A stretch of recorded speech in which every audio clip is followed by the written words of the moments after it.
Okay, we are at tank number 2 job. We had to park the low boy out on the road. We got flags out there trying to make sure people don't hit it. We had to roll our tanks out of the way. We are trying to get our Volvo back there. And delivery guys were just here a little while ago, so it worked out great. Got our risers. Look at him put all his fittings underneath the car there. And then that's a whole box of fluent filters, because we need some for the 2 tanks we're doing tomorrow, the 2 jobs, and then 2 jobs on Wednesday. So he's sneaking through the back, and then we're gonna come up here and do 2 tanks. So this one, you can see, GoPro doesn't really zoom once you're videotaping, but it is corroded really bad. Well, actually you can see there's the tank lid. It just fell apart when he picked it up. So it just kind of shows how bad it is. And then if we do 1 tank, we're usually doing 2. This is kind of another good example. You can see that crack right there. It's not sealing well. So you can get a lot of extra water inside your tank that you really don't want. But you can tell that's because it's just corroded and bad. So I'm really hoping, but now that I'm here, I see that that's not going to be realistic. But first tank is, or second tank here, outlet means it's ending here. That means the first tank is underneath that patio. So with bricks, which is about the worst thing to have over top of tanks, because you gotta try to put those back. So anyway, we'll see if we can scrape this topsoil off like we always do. Basically throw that up here. We'll throw all the sand to the right, well, to the left in the excavator, and then we're going to see what we can do to connect to that pipe underneath this brick patio. So we'll give this a shot, see what we got here. Okay, so what we're doing now, so our problem that we ran into is that the permit does not show where the current drain field is. So we have, again, the tank underneath this patio. Lee's going to go ahead and crush this tank. Only good thing is it's beautiful sand here, so that always makes it kind of nice. But what we're going to do is follow this pipe out of the tank, and we're hoping that the drain field, when you look at this, you know, if you don't know where it's at, there's really kind of 2 options probably on this one. I don't know if I can hold this level, but it's either going to be right here because it's flat, or it's going to be down in there because it's flat. So typically it's going to be in the flatter location. Obviously you can have elevation from one side to the other, but we're hoping we can follow this pipe out and hopefully get to here and validate. Oh, Bill! No teddy bear for you. There you go. I got it.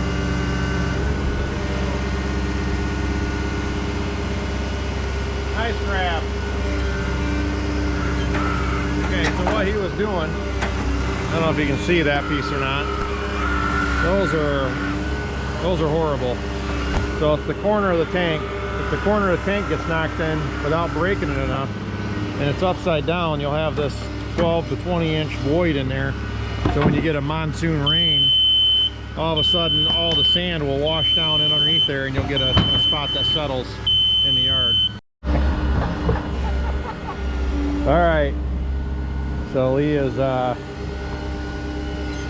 tracing this pipe, so we're kind of just floating it. You can see it there. Calvin keeps digging it up. We usually get a couple inches above it, and then we'll just take the shovel and go like that. What we're trying to do is just see if we come across the header. What we're really hoping is that we can get 1 tank there and then the other tank here. That's probably good. Just do 1 more scoop.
Okay, so we got the first tank in, and our rule of thumb is always put the sand right in the center. So there's 2 white posts inside here that support the inside. So we thought we were going to need, you probably saw that on the time lapse, but we thought we were going to need a 22. We were able to make that angle work perfect inside there, so we didn't need the 22. But the most important thing is we've got 8 to 10 inches of water in there. We let that go. We've actually got the hose going in over at the clean out, so it's out of our way. But always take sand, put it in the center. You don't have to put a ton, but enough to where it holds it steady, and then it keeps those support beams in. Because what we've seen is it's not supposed to, but if you do backfill this a little too quickly, or if something kicks out, you run the risk of squeezing the lid or the tank just a little bit where those supports pop out, and then it's just a whole lot of digging and to correct that. So while he's doing sand, we'll start walking around here getting this all packed in. And what we love is if we've got enough time to get a hose going, let it just drain over top of it. It just fills all those cavities really well.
All right, so we are finishing up. It's 3:30.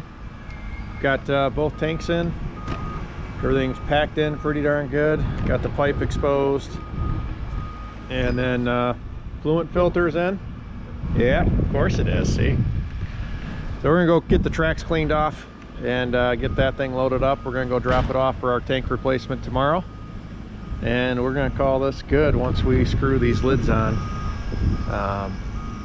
That way it's safe, so when the guys show up tomorrow, we'll be ready to go.